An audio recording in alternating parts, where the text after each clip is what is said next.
certeza da certeza de um futuro melhor. Seja muito bem-vindo, meu querido aluno do sétimo ano E, sétimo ano F. Boa tarde! Nós vamos agora dar continuidade aos nossos estudos sobre História com o professor Cristiano, o professor de História mais bonito do período vespertino do Colégio CCM. E não importa se só tem eu mesmo, porque o que importa é que minha mãe disse que eu era lindo e eu acredito. Seguinte, vamos para o que interessa, não é verdade? Nós estamos aqui para dar continuidade então aos nossos estudos sobre Idade Média. Lembrando, sempre no início de cada aula, nós vamos retomar alguns assuntos que nós vimos na aula anterior, para que você possa ir fixando estes conceitos que são os mais importantes. Meus queridos, sempre é importante delimitarmos ali tempo e espaço. Se nós estamos falando deste período de Idade Média, nós estamos falando ali da parte ocidental da Europa. E importante, Idade Média é aquele período da história da Europa Ocidental entre o século V e o século XV. É muito tempo, não é? Vai dar aí mais ou menos 1000 anos de história. Só que é o seguinte, para tentar facilitar essa classificação, os historiadores dividem a Idade Média em dois momentos. Você já se lembra disso, né? Eu tenho certeza que você já dominou esse conceito. Do século V até o século X, como é que é o nome? Alta Idade Média. E do século X até o século XV, Baixa Idade Média. Sendo que a Alta Idade Média é o momento de formação do feudalismo. E a Baixa Idade Média, o período de fragmentação do feudalismo. E aqui, no livro 2, olha só esse código que está aparecendo aqui. L2C1. Livro 2 é a nossa segunda apostila, capítulo 1. No livro 2, capítulo 1, nós estamos estudando aqui o renascimento comercial e urbano. Por quê? Por que nós estamos falando sobre isso? Porque a partir do século XI, nós temos um período de renascimento do comércio. Você se lembra? Quando nós tratamos ali, no primeiro livro, naquele livro do primeiro bimestre, ali, quando nós falamos sobre o feudalismo, eu disse para vocês que o feudalismo é um sistema político, econômico e social, onde, do ponto de vista econômico, você praticamente tem um comércio inexistente. Lembra-se, o feudo ele precisava ser autossuficiente. Galera, não confunda, isso aqui nós estamos retomando. É aquele período chamado Alta Idade Média, o período de formação, o período do feudalismo, certo? Então, você tem ali uma economia que praticamente não existe comércio. Não é? Onde o feudo é o que existe de mais importante. Cada feudo precisava ser autossuficiente, porque o comércio não existia. Do ponto de vista político, o poder estava fragmentado, porque o rei tinha que entregar terras ali para os seus vassalos, criando aquelas relações de suzerania e vassalagem, relações de lealdade. Lembra-se disso? Isso aí foi feudalismo. Só que é o seguinte, a partir do século X, mas mais precisamente a partir do século XI, nós vamos ter uma série de transformações na Europa. E nós vamos ter o renascimento do comércio e o renascimento das cidades. Galera, linka sempre esses dois, certo? Renascimento da cidade está diretamente ligado ao renascimento comercial. As duas coisas caminham ali juntas. É uma perninha, outra perninha. É uma perninha, outra perninha. E assim nós vamos caminhando. Tranquilo, né? E aí, eu quero destacar alguns fatores que vão contribuir para esse ressurgimento do comércio e das cidades. Então, olha só, eu coloquei aqui, por volta do século X, nós tivemos definitivamente o fim daquelas invasões bárbaras, daquelas lutas entre povos ali, à medida que os reinos foram se assentando, dominando o seu território, e as invasões elas se tornam menos frequentes. Por conta disso, agora era mais fácil você se deslocar de um lugar para o outro, certo? Então esse é um primeiro elemento bem importante que você deve destacar. Um segundo elemento, o crescimento populacional. Eu tenho a população crescendo em virtude de uma série de fatores. Entre eles, a gente pode destacar esse aqui. Novas técnicas de produção. eu estou produzindo mais comida, estou produzindo mais alimento. Então isso contribui para o crescimento populacional. E mais um detalhe, se eu estou produzindo muito, o que eu vou fazer com este excedente? Comercializar! Eu vou trocar primeiramente, né, naquele esquema de escambo, e depois com o ressurgimento da moeda, isso passa a ser comercializado, levado para diferentes partes ali da Europa pelos comerciantes, certo? E é claro, nós não podemos deixar de citar aqui também as cruzadas, aquele processo que nós analisamos alguns capítulos atrás, onde você tem ali um grupo de nobres, que vão lá para Jerusalém e tal, eles querem libertar Jerusalém, mas querem correr atrás de terra também. Enfim, este movimento das cruzadas, ele contribui no sentido de reabrir o mar Mediterrâneo. Olha só, está aqui, reabertura do mar Mediterrâneo, e também no sentido de promover esse deslocamento de pessoas que vai para o Oriente e volta para o Ocidente, e vai para o Oriente e volta para o Ocidente, e vai para o Oriente e volta para o Ocidente. Esse deslocamento, ele acontece de novo. E quando as pessoas estão se deslocando, as mercadorias também estão se deslocando. Você se lembra? Constantinopla se reabre, e agora, principalmente, Gênova e Veneza vão estar fazendo este comércio com o mar Mediterrâneo. Pelo mar Mediterrâneo, melhor dizendo. Trazendo ali mercadorias do Oriente, seda, especiarias, e comercializando essas mercadorias ali dentro da Europa Ocidental. Legal? Então, meus queridos, para fechar essa primeira parte aqui de retomada, lembre-se daquela velha máxima, daquela frase que era muito comum neste período: o ar da cidade liberta. O ar da cidade liberta. Liberta do quê?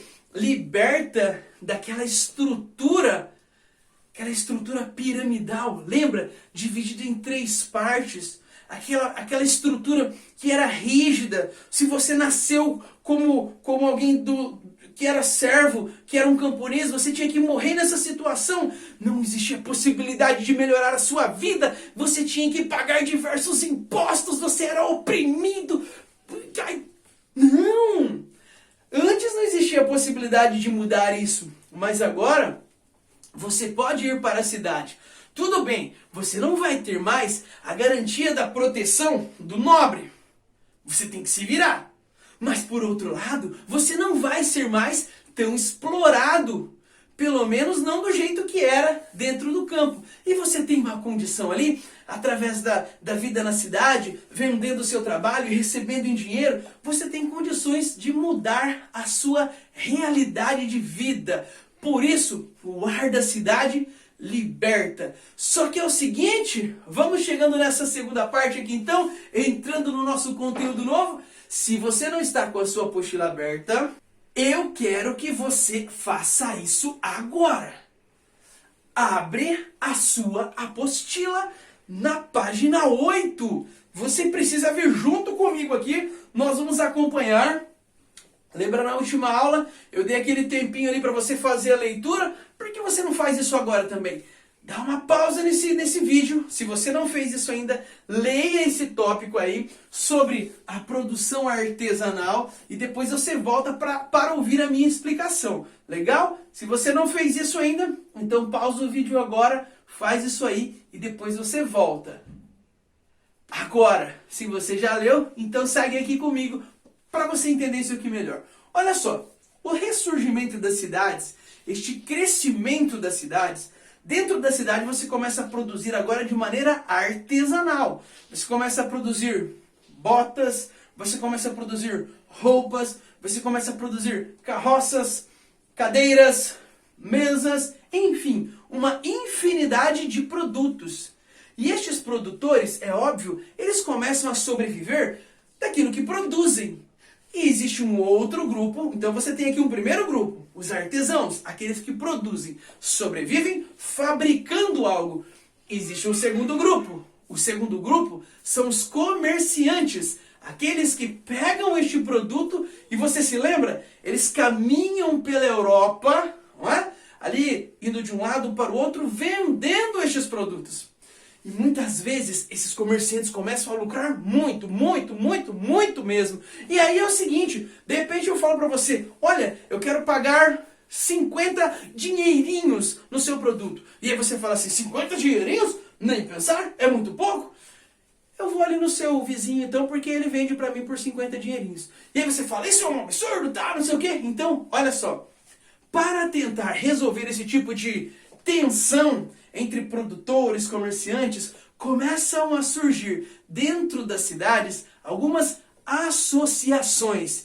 E são estas associações que eu quero mostrar para você agora. Inclusive, uma delas eu já citei na última aula. Olha só, 3 nomezinhos para você não esquecer, para você destacar, para você anotar aí no seu caderno, dar ênfase. Vamos lá? Primeiro, as Hansas. Segundo, as guildas. Terceiro, as corporações de ofício. Eu vou explicar cada uma delas detalhadamente. Olha só, as Hansas são associações entre cidades. Entre cidades. As cidades criavam ali associações comerciais. Para quê, professor? Bom, diversos fatores. Você tem ali, um dos fatores era a questão de segurança. Essas Hansas, associações de comerciantes das cidades. Então, por exemplo, eu tinha um grupo de comerciantes ali, todos os comerciantes da cidade de Bruges, todos os comerciantes da cidade de, vou pegar uma cidade da região da Champagne ali. Então, o que acontecia? Acontecia que essas cidades, elas se juntavam, certo? E aí os comerciantes pagavam alguns tributos e essa Hansa organizava, por exemplo, um esquema de segurança para que as cidades pudessem ter ali grupos de guardas que vão estar permitindo as viagens com maior segurança. Outro detalhe, muitas vezes, para que você pudesse comercializar dentro dessas cidades, você precisava estar ligado a essas Hansas também, certo? Então você vai ter melhoria das condições das cidades, não só a segurança, mas melhorando, construção de pontes, tudo isso para facilitar a ligação entre estas cidades. Percebeu? Então, a Hansa é exatamente isso. Esse objetivo de unir as cidades, criando uma associação para que o comércio entre elas possa fluir de maneira mais adequada. Legal? Então, Hansas são associações comerciais entre cidades. Segundo, as guildas. Estas guildas também são associações de comerciantes, mas agora de indivíduos. Comerciantes de um mesmo produto. Então, por exemplo, eu tenho ali a guilda dos comerciantes que trabalham com tecido. Então você tem um grupo de comerciantes que trabalham com tecido e esses comerciantes, eles se juntam. Outro detalhe, a guilda daqueles que trabalham, por exemplo, com artigos de madeira, a guilda daqueles que trabalham com artigos de sapataria, de prataria, de pratos, talheres e tal. Então você tem as mais diversas guildas. Mas guildas, então, são associações de comerciantes que se juntam também exatamente para promover aí a facilidade do comércio e a segurança do comércio de uma determinada atividade. E por fim, as corporações de ofício, que nada mais são do que associações de produtores, artesãos. Aqui é uma associação de produtores, daquele que fabrica, não é do comerciante, certo? Do comerciante é a guilda. Aqui nós estamos falando daqueles que produzem, daqueles que fazem a coisa mesmo. Então você tem lá a corporação de ofício dos sapateiros, são aqueles que fazem os sapatos. Geralmente essas corporações de ofício, elas funcionam por cidade. Então dentro de Bruges, você tem ali uma corporação de ofício dos sapateiros. Você tem uma corporação de ofício dos carniceiros, aqueles que trabalham com carne. Você tem uma corporação de ofício dos tapeceiros. Um exemplo, certo? Então, corporações de ofício são associações dos artesãos, aqueles que produzem. E, geralmente, a corporação de ofício, ela tem algumas responsabilidades dentro da cidade. Olha só, sendo elas, primeiro, é ela que define quem pode ou não produzir. Então, as corporações de ofício têm como grande objetivo também limitar ali a concorrência. Por quê? toda a produção dentro de uma determinada cidade vai seguir as normas desta corporação. E é ela que vai definir quem vai produzir o quê. Então, se você quer produzir, sei lá, você quer ser um artesão de botas, mas já existem muitos dentro da sua cidade. Se você não tiver a autorização para abrir uma oficina, você não pode.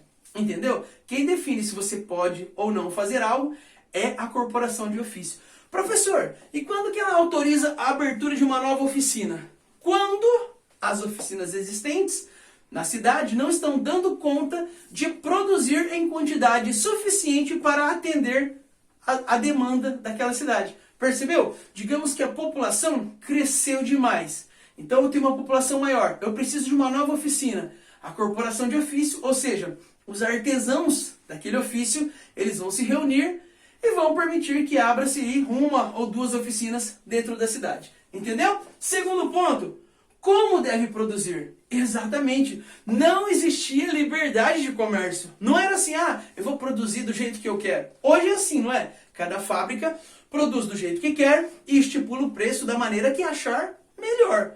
O objetivo é lucrar. Aqui não. Aqui não. Não tem esse lance de concorrência. A corporação de ofício vai estar determinando como você deve produzir e qual é o preço do seu produto. Então, na verdade, todos os produtores, todos os artesãos de uma cidade produzem da mesma forma e vendem com o mesmo preço. Está percebendo? É uma forma de você tentar aí se resguardar. É uma forma de você tentar aí proteger o lucro dessa atividade. Legal? Pessoal, dentro de uma corporação de ofício, você tem uma hierarquia muito bem estipulada. Como funciona essa hierarquia? Eu destaquei aqui para vocês. No topo de uma corporação de ofício estão os mestres. Os mestres, aqueles que possuem uma oficina, aquele que é detentor de tudo que existe dentro da oficina, de todas as ferramentas, é ele que define como deve ser ou como não deve ser. Para ser um mestre, você tem que, primeiro, ser aprovado pela corporação de ofício. E como é que isso acontece? A cidade tem que estar precisando de mais uma oficina, não é? E você tem que passar em um teste. Você precisa produzir uma obra-prima. Você tem que provar, né? Você tem que provar produzindo um material e esse material tem que ficar perfeito. Dessa maneira, você prova o seu conhecimento, então você recebe ali a chancela de mestre. E agora você pode ter a sua oficina de produção, certo? Segundo ponto, oficial. Como o próprio nome diz, este camarada, ele tem conhecimento do ofício, mas ele não é um mestre. Ele trabalha em uma oficina e recebe por isso. Ele está ali se desenvolvendo, aprendendo cada vez mais, para quem sabe um dia se tornar um mestre também. E o último que eu destaquei aqui, o início de tudo, o aprendiz. Geralmente jovens, crianças que moravam na oficina. Professor, morava exatamente. Muitos pais entregavam seus filhos nas oficinas desde muito cedo. É claro, estabelecendo ali a responsabilidade do mestre e estabelecendo a responsabilidade do aprendiz também. O mestre tinha as suas responsabilidades, o aprendiz também, e dentre elas estava o quê? O mestre deveria ensinar o ofício para o aprendiz, que deveria trabalhar constantemente ali na oficina do seu mestre, em troco de comida, em troco de moradia e em troco da possibilidade de aprender o ofício. Esse camarada no futuro, esse aprendiz, vai se tornar um oficial. E quem sabe um dia ele também se torne um mestre. Legal? Pessoal, tranquilo? Hansas, associações de cidades, guildas, associações de comerciantes e corporações de ofício, associações de artesãos. Fácil demais, não é? Fechamos a primeira parte então. Galerinha linda, para nós fecharmos essa nossa aula de história, eu quero convidar você a ler o texto que aparece aí na página 9, falando sobre os vitrais. Sabe por quê? Neste período aqui, a igreja, ela condena o lucro.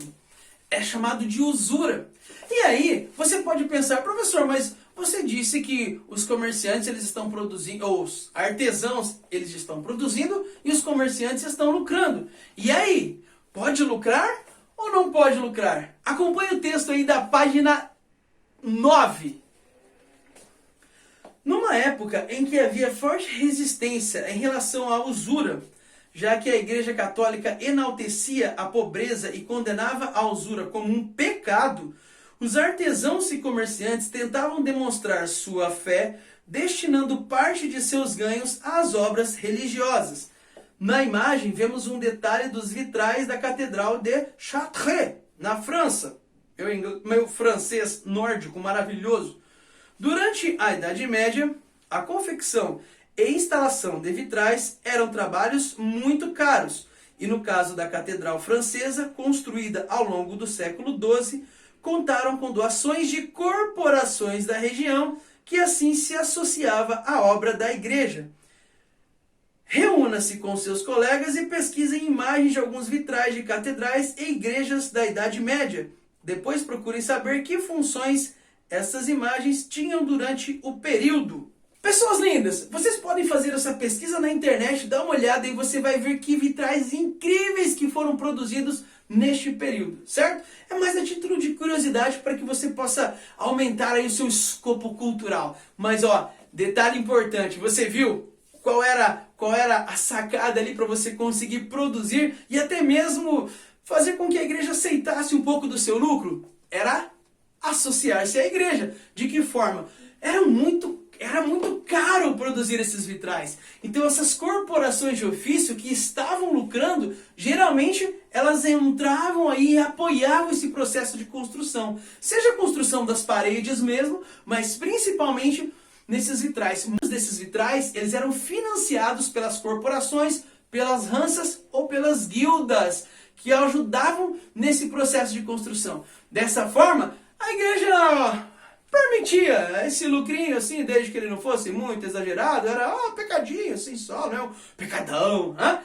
Legal? Pessoal, fechamos essa primeira parte aqui então, onde nós falamos sobre esse artesanato. E eu quero fechar essa aula aqui, junto com vocês, passando uma atividade, uma tarefa da sua apostila. Página 10 e página 11. Você vai ter a oportunidade ali de conhecer um pouco mais como se dava esse processo de produção e as relações que existiam dentro dessas corporações, dessas guildas, dessas ranças, certo? Faça aí, eu corrijo na próxima aula. Te espero lá, beleza? Beijo no seu coração e tchau! Novos mares, horizontes, aonde quer chegar. O que quiser, tudo alcança, basta acreditar. Novos tempos de mudança, com o pé no chão. Mergulhando nos estudos, acha a solução. O amanhã não é um mistério pra quem leva a sério. Siga a correnteza da certeza de um